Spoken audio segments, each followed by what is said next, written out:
Now we are going to define the normal subgroup of a group G. So normal subgroup.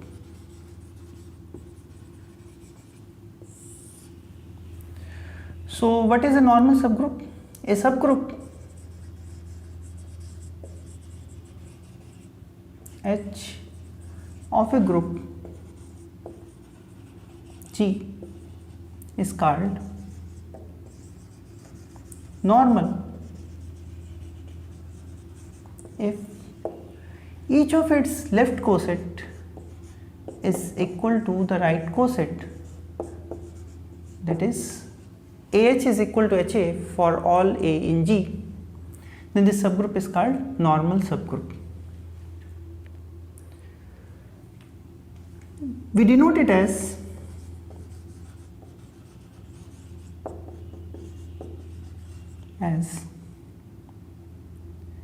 H is normal in G. We also denote it as G or H. If you want to write, so what is the meaning of this? The meaning of this is H is normal in G. So we read it as H is normal in G. Suppose I want to write H is not normal in G.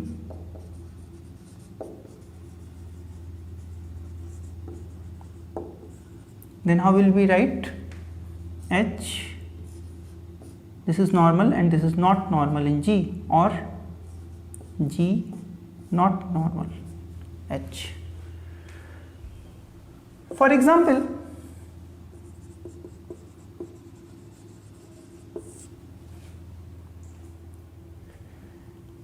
if I take a subgroup H to be trivial subgroup, then for this subgroup when you will take AH, then AH will be A itself, and that is same thing as HA, and this is true for all A in G, where G is a group in which we are considering this subgroup. So this is a normal subgroup. So this is always a normal subgroup of G. So example 1, example 2. Suppose H to be G itself, and as you know this is a subgroup of G, and when you will make AG, then what will happen? So by the lecture of Lagrange's theorem and coset, we know that because A belongs to G, so it will be G itself, and similarly when you will take right coset GA, so it will again be G, and this is true for all A in G. So it means G is a normal subgroup of G itself. So one subgroup identity is always normal in a group G, and another subgroup is G itself is normal in G. So these two normal subgroup, you will always get these two normal subgroups in any group. Another example 3. We have done in the lecture of Lagrange's theorem and coset, we have seen that this subgroup is not normal in S3, where S3 is a symmetric group on 3 symbols, and similarly identity 2, 3 is also not normal in S3, and similarly identity 1, 3 is also not normal in S3. But there is a subgroup identity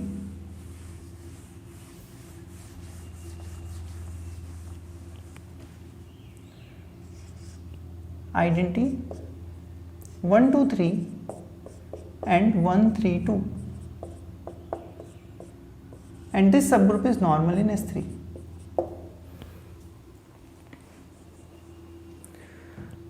So this thing we have seen in the lectures of Lagrange's theorem and cosets. So we are not going to prove it, but so some subgroups in a group may be normal and some subgroups in a group may not be normal. Fourth point, Fourth example, suppose I am taking the group to be Q8.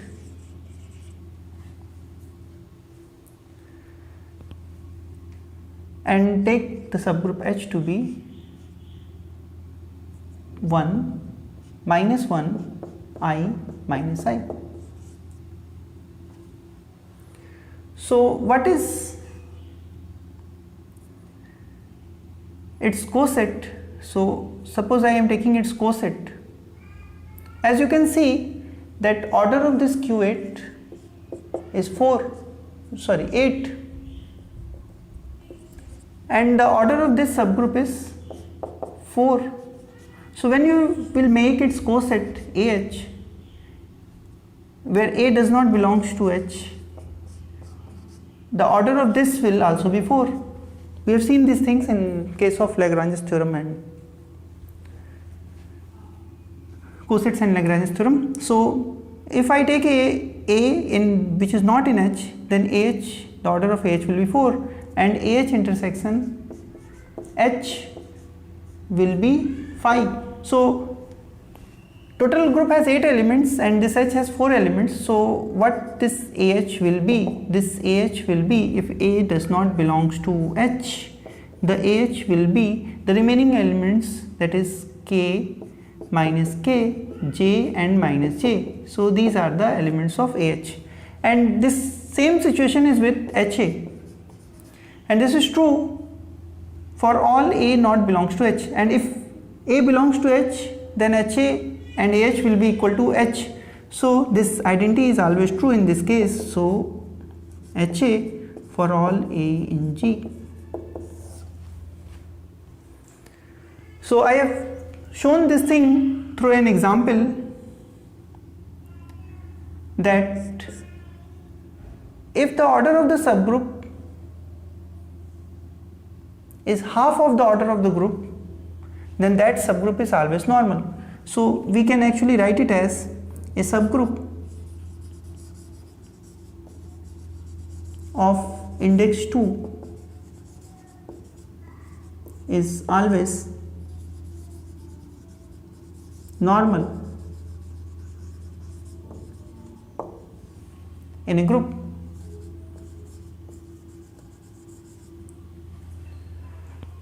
So any subgroup of index 2 in a group is normal subgroup. So this H is a normal subgroup of Q8.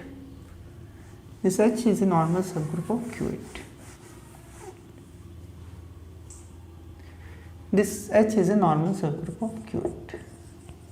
Similarly, if we take H1 to be 1 minus 1, J minus J, then it will also be normal in Q8. If we take another subgroup H2, 1 minus 1, K minus K, then it will again be a normal subgroup of Q8. These are the order 4 subgroup of Q8, and there is a order 2 subgroup of Q8, 1 minus 1. Then this subgroup, we can see that it is also normal subgroup of Q8. Why? Because when you will take IH3, it will be plus minus I, and that is same thing as H3I. When you will take JH3, then it will be plus minus J. This set will be plus J and minus J, and this is same thing as S3J.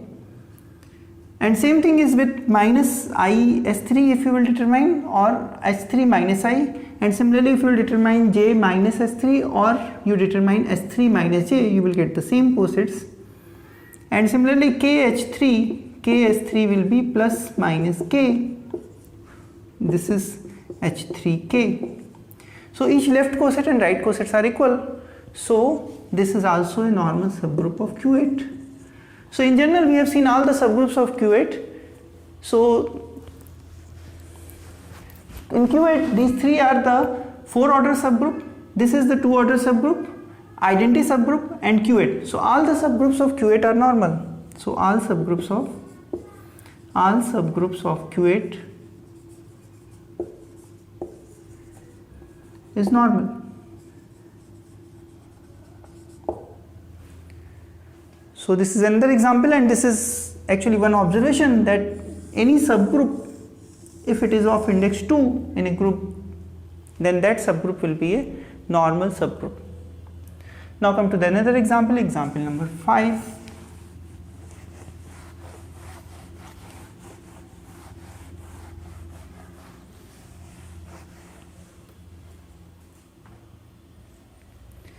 Example number 5.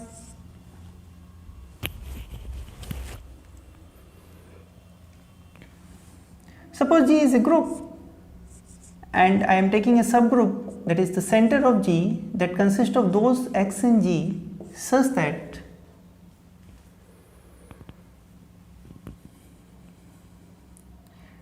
xy is equal to yx for all y in G. So center is actually consisting of those elements of G which commutes with all the other elements of the G. And we have seen that this is a subgroup. We have seen that this is a subgroup of G. Now we will see that it is a normal subgroup of G actually. So how will you show it? So suppose I take an element A in G and I am trying to define AG. So AG is set of AX type of element such that X belongs to center of G. But because X is in center of G, so by the property of center of G, we can write it as this such that X is in ZG. And but this thing is nothing but the right coset, because we are multiplying A to all the elements of ZG from right. So and this is true for all A and G. So this implies that ZG, that is center of G, is a normal subgroup of G. So center is always a normal subgroup of G. Now come to the next example.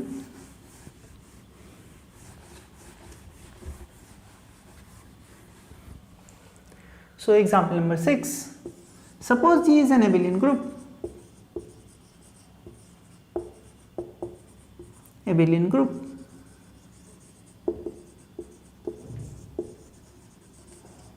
And H is a subgroup of it. H is a subgroup of G, it. And take an element A in G. Take A in G, then what about AH? So AH is the set AH such that H belongs to H. But because G is abelian, so AH is same as HA such that H is in H. And this is same thing as H times A. And this is true for all A in G, because I have taken any arbitrary A in G. So it means H is normal in G. So subgroup of an abelian group is always normal. So the subgroup, so the conclusion is that subgroup of abelian group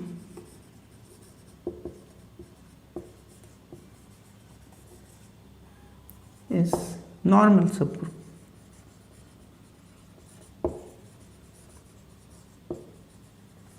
Normal subgroup. So take any abelian group and take its subgroup, it will be a normal subgroup. Because cyclic groups are also abelian groups, so subgroup of cyclic groups are also abelian. So if you want, we can write it also.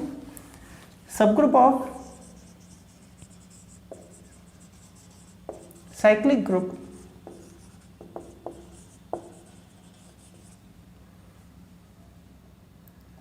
is always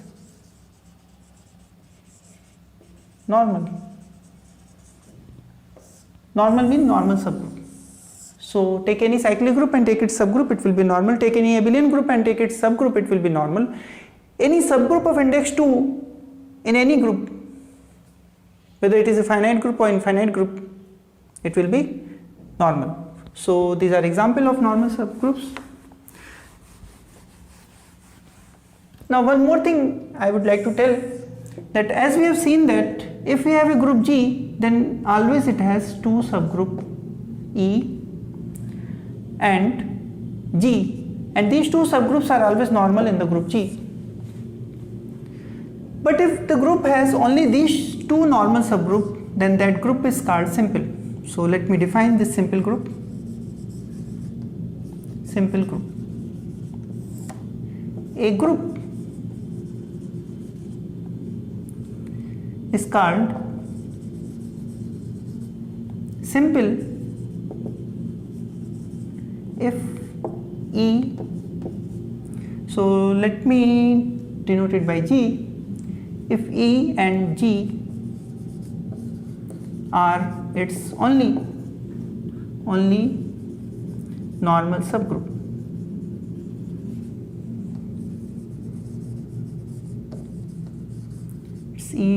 these are only normal subgroup. This subgroup is called trivial subgroup, and this subgroup is called improper subgroup. So this definition can also be written as a group is called, or a group is called simple if it has no proper non-trivial normal subgroup.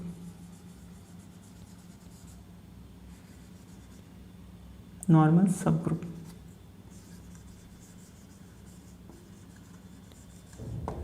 Proper mean not equal to G, and non-trivial mean not equal to identity, and it has no proper non-trivial normal subgroup, means the group is simple. So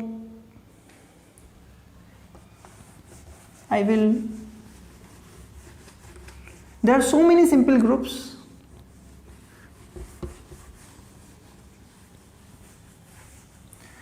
Since I have not introduced them, means I have not done this type of groups. So, but even then, let me tell you one example at least. A5 is simple. Till now I have not done what is A5, but this is alternating group on 5 symbols.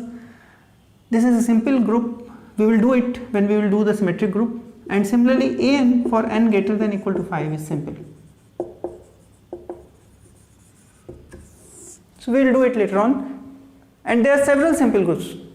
Not only this type, there are several types of simple groups. So we are not going to do it here. Okay, let us have some observations.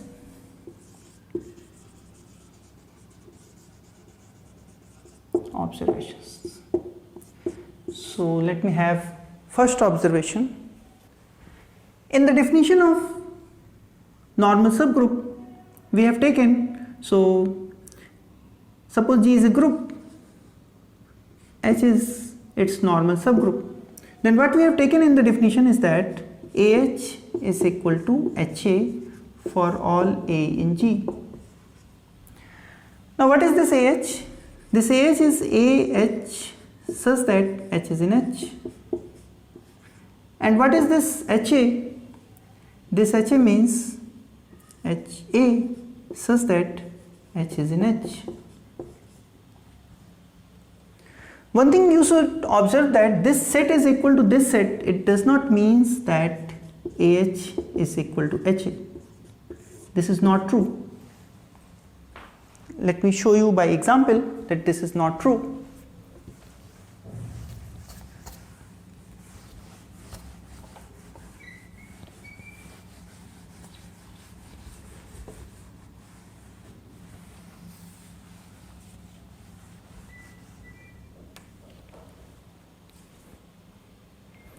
Suppose I take this subgroup identity 1 2 3 and 1 3 2 as a subgroup of S3.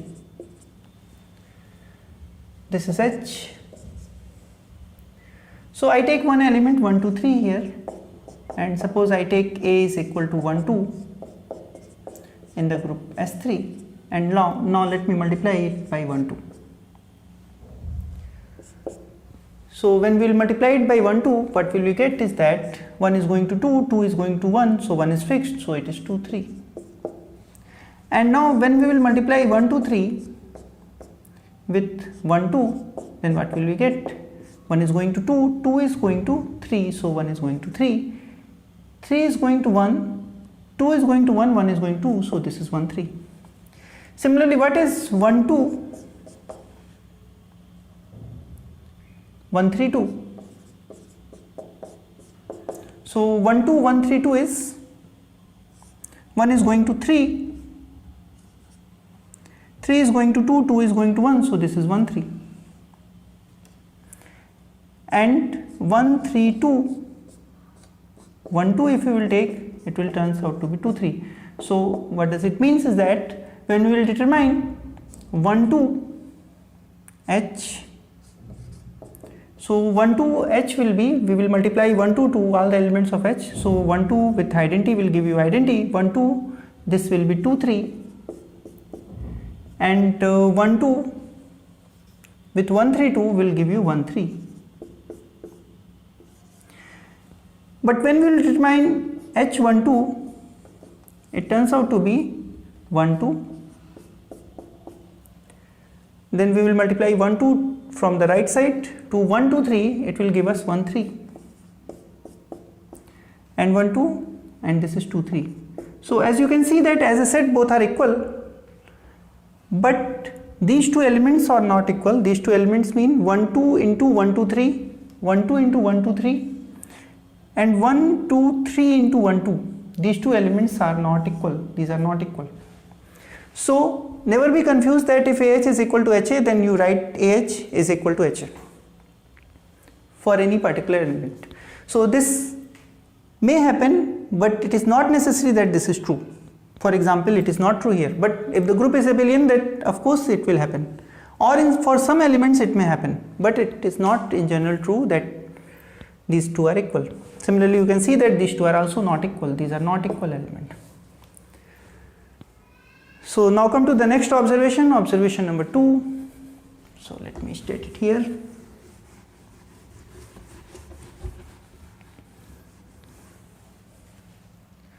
Observation number 2. Suppose I am taking a subgroup H of a group G, which is a normal subgroup. Then what we do is that we write AH is equal to HA. This is true for all A and G.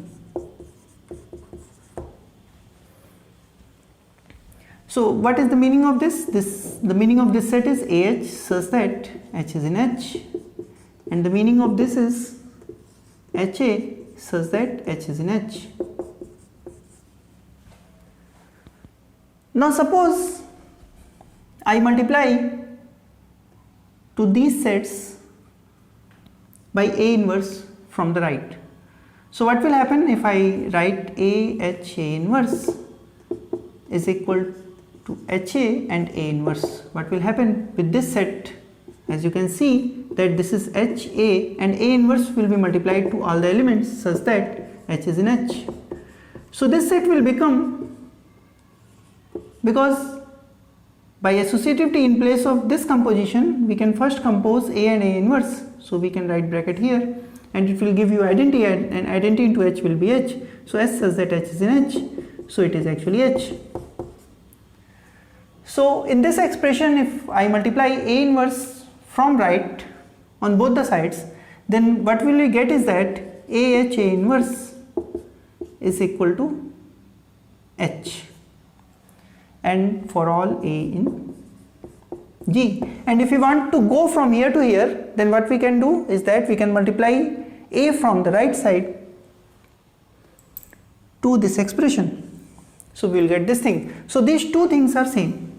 So what I want to say is that AH is equal to HA if and only if AHA inverse is equal to H for all A in G. So both the things are same. So in the definition of normal subgroup, you can use this expression or this expression also. This will give you the same thing. Okay.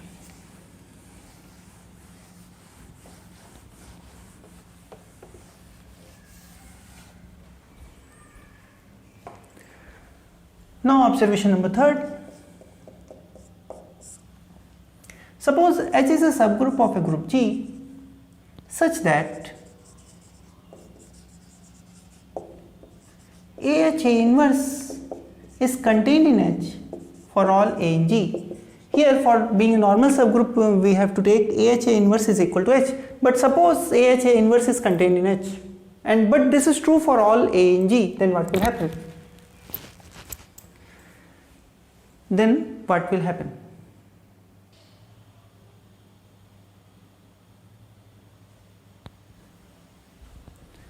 Now see this expression, what is this? A H A inverse such that H is in H is contained in H. This is this expression.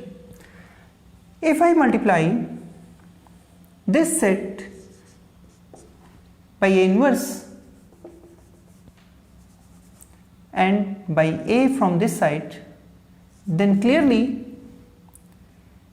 it will be contained inside A inverse H A. What we have done is that we have multiplied A inverse to both the sides because this is contained in this, so after multiplying A inverse it will remain as it is, and we have multiplied A from this side, so this is the expression. Now this multiplication means you can take it inside, you can multiply it into each of the elements, so this implies you can write it as A inverse A H A inverse, and this A will come inside, so H is in H. Because of associativity I am not writing the bracket arrangement, and this is contained in A H A inverse, and because it is true for all A, so this is also true for all A in G. So this implies, so these two will cancel, this two will cancel, and this is the H such that H is in H, that is equal to H is contained in A H A inverse for all A. So if I am taking A H A inverse is contained in H for all A, then it simply means that H is also contained in A H A inverse for all A. So this implies that A H A inverse is equal to H.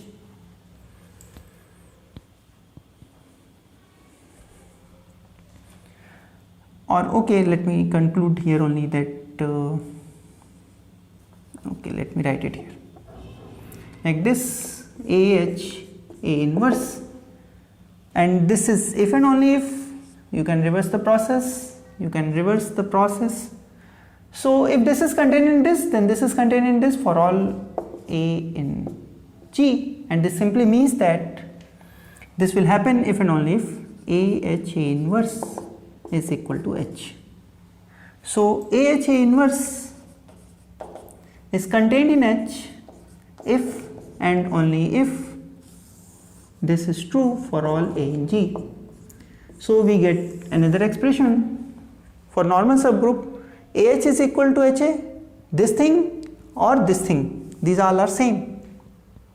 These all are same thing for normal subgroup.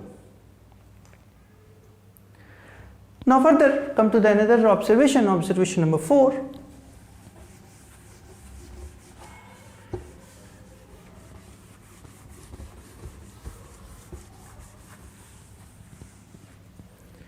Observation number 4.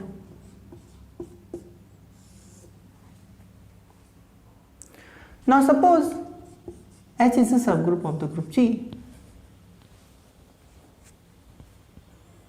Now one more thing, I have written H is a subset of G. Actually I am assuming that H is a subgroup of G. So let me write this notation. Okay. So here again I take a subgroup H of a group G, take a element. So suppose for A in G and H in H, AH A inverse belongs to H for all A in G. Suppose this is happening, then what does it mean? And for all H in H it is happening.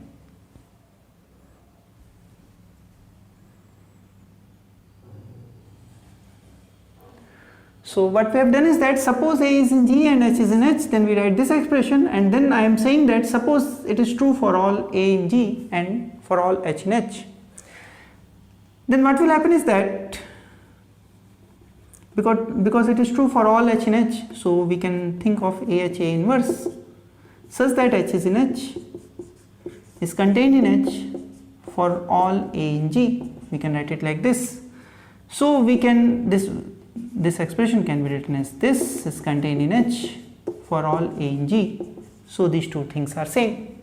It means if I am assuming that AHA inverse belongs to H for all A in G, for all H in H, then it simply means that AHA inverse is contained in H for all A in G. So we are back to this expression. So it means both things are equivalent. So let me write it properly. So what is our observation? AHA inverse is contained in H for all A in G. This statement is equivalent to saying that AHA inverse belongs to H for all A in G and for all H in H. So we get several equivalences of the same thing. So let me write all the things, and then we have, so since these all statements are equivalent, so we can say that a subgroup H is normal in G if it satisfies any one of the following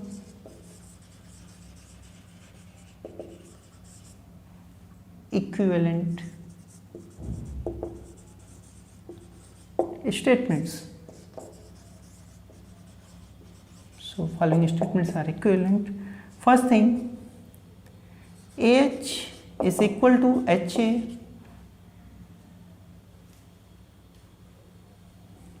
for all A in G. Second thing, AH A inverse is equal to H for all A in G. This thing can also be written as AH A inverse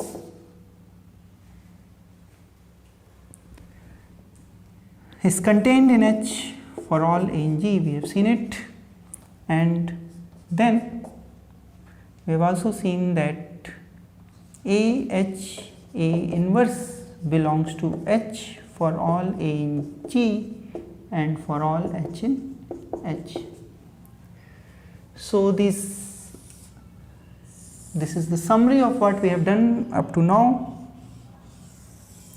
And one thing is that if you want to prove that some subgroup is normal, then either you take this as a definition, you take this as a definition, you take this as a definition, or you take this as a definition.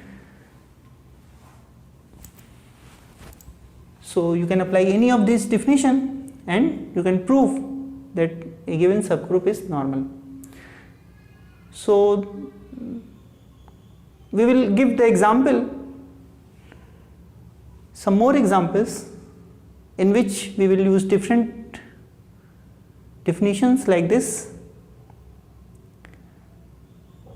Now in the next lecture we are going to introduce homomorphism, and the kernel of homomorphism is a normal subgroup, and several times it is easy to prove that some subgroup is a kernel of a homomorphism, and if it happens then that subgroup will become normal. So we will give example for that also. Okay.